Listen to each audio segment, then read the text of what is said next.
Hey guys, I'm going to be doing a kind of a restoration on an old generator that I've had since I think 1988.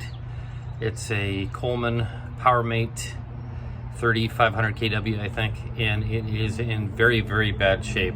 I don't even know if I'm going to get this thing going, but let me see if I can show you what it looks like here. So it has been sitting for a long time. It's get quite a bit of sediment and build up. The inside of the tank is really, really bad. I don't see that it's particularly rusty, but as you can see, it's not great. It's almost like a gelatinized deal there, so I'm gonna have to take the tank off, clean that. Clearly the carburetor is gonna need to be cleaned. I'm thinking maybe a new fuel filter. It ran well when I put it away, but obviously it's been sitting for, I don't know, 16, 17 years in my shed. So oil change, spark plug, tune-up kind of deal, and we'll see how she goes. First thing I'm going to do is, I'm not even going to try to test for a spark.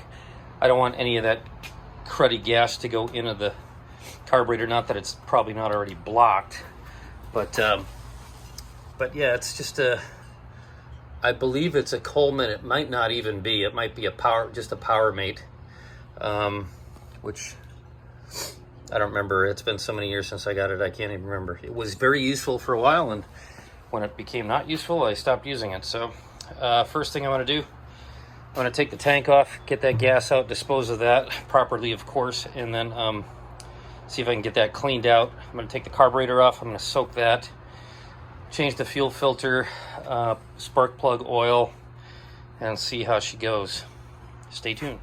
So to tell you how old this thing is, it's got 7/16 bolts to hold the tank on. So I'm just going to loosen these keepers up, and I'm going to take the tank off, and then I'm going to pinch the fuel line that goes, let's see, I don't know if you can see it, but it's down, right down in, right down there. Right down in there is the fuel line. So I'm going to lift it up, pinch that off, and then I'm definitely going to remove the fuel line from the carburetor. Make sure that that doesn't, no further gook goes in there, and then we'll take this thing off. So I'm going to pinch it off right here at the carburetor. I'm going to pull the whole thing out as a unit, and then I'm going to dump it. Well, that's what the fuel looked like. A nice shade of orange. And the tank is...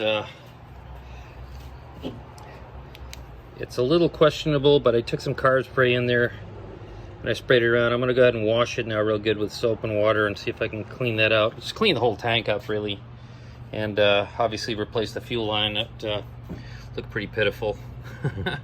So I will go ahead and tend to that, and we'll get back at you. Okay, I washed the tank, soap and water, cleaned it out as best I could, more carburetor cleaner. I don't know if you can see, but the bottom looks a lot better than it did, for sure. And I think it's going to be okay. I didn't notice any sediment coming out of it.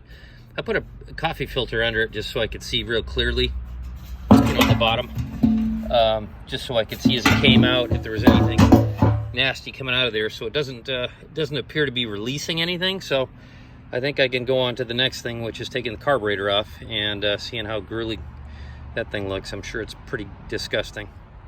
Okay, I've got two 10 millimeter nuts right here and here. I'm going to take those off, and it looks like that'll just release this shield here, which actually holds the air cleaner, which I don't have any longer, which is a problemo.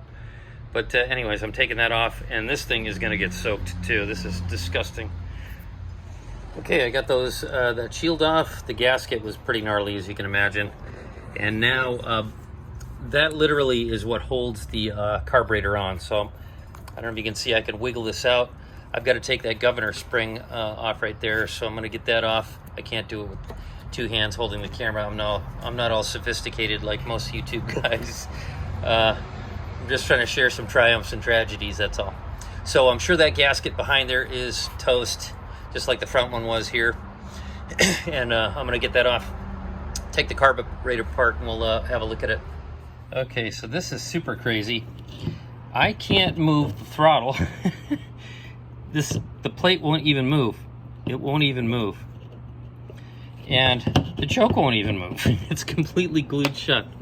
So I'm gonna soak this in some carb cleaner. Normally I take the fuel bowl off right now and check that out, but I still may do that, but I think I'm just gonna set this whole thing in, probably take this little vinyl cap off and set that whole thing in the carburetor cleaner and just let it soak for maybe all night, I don't know, before I can even open this up. This is crazy. A lot of you small engine guys probably have experienced this before. I have never seen a carburetor this bad on a small engine, so I would assume that's a jet right there, but I should probably take that out and see what's going on there. But I'm going to clean it up first before I go kind of dabbling in. It's a Mikuni carburetor, so they are good. They've been used on motorcycles for 100,000 years, so they're pretty good carburetors. So we'll see what we can do. All right, well, I got it apart. Everything looks pretty gross. I don't know if you can see, there's just sediment everywhere, varnish collected on there. So I'm going to soak this. My poor needle is not looking good. I know I should be wearing gloves, but that is pretty gross. I'm thinking that's probably going to need a replacement. Although the rubber on the end actually looks pretty good, but it's the last time you saw a float like that all caked out like crap. Nothing in it though, so I think it's okay. Fuel bowl looks terrible. That jet looks pretty good actually, so I'm just going to soak everything in this parts cleaner. I got this Gunk carburetor parts cleaner. I've used it in the past. It comes with a little basket in the gallon jug, and you just submerge everything in there, and it works pretty good. I usually leave stuff in there for a couple hours, then you wash it with water, soap and water, and generally speaking, it looks pretty good when it's all done. So anyways, we'll see what it looks like in a couple hours. Okay, so here we're out of the cleaner. I can now move my throttle very easily. The choke moves. There we go. Gotta turn it the right way. It's kind of a spring-loaded thing, and everything is good. I took out the jets, Benny and the jets there. I took that one out, cleaned that. There's also the main inside here. I took that out, cleaned that. The needle actually looks pretty darn clean now. I think I'm going to try to reuse it. Fuel bowl, right? Not even the same one, right? It looks totally different. It's the same one, and the float looks good too. So I think we're going to put it back together and see what happens. Okay, well, carburetor's back on, very clean. Everything works good. I had to make a gasket for where this air cleaner housing meets the carburetor. The other one ended up being pretty good, but big difference in the appearance of it. I replaced, this is like a viewfinder on the tank. Had an old crusty kind of a vinyl hose, and it was really, really brown, so I just replaced that. And I have been getting quite a bit of sediment, so I've been a little nervous about setting this thing up, but there's quite a bit of sediment. What I've been doing is just flushing and flushing and flushing the tank with gasoline and carburetor cleaner, and I think I pretty well get it. I don't know if you can see in there. It is pretty clean now. It was a lot of stuff started to come loose when I was rinsing it with the soap and water, the hot water, and then ultimately I let it soak with some carburetor cleaner, and the sediment just came out and out and out. And some of it looks like it might be rust, but it's hard to say. Whatever the heck it is, it sure looks like rust. But the bottom of the tank is very clean now. I'm going to put a different filter on here than just the little inline one that was style that was on there. I'm going to actually go for a bigger one, like what you'd find on a tractor mower, a lawnmower mower. I think that'll be better for it, just because we do have some sediment issues, but hopefully we can go ahead and fire this thing up pretty soon. I still don't know if the generator even works. I'm worried about the motor part. Well, she runs. I just started it, and I was still getting a little bit of sediment through the tube here, so I like the fact that I used the clear hose on it and a larger filter, just so I can see what's going on. But see if I can give it a whirl.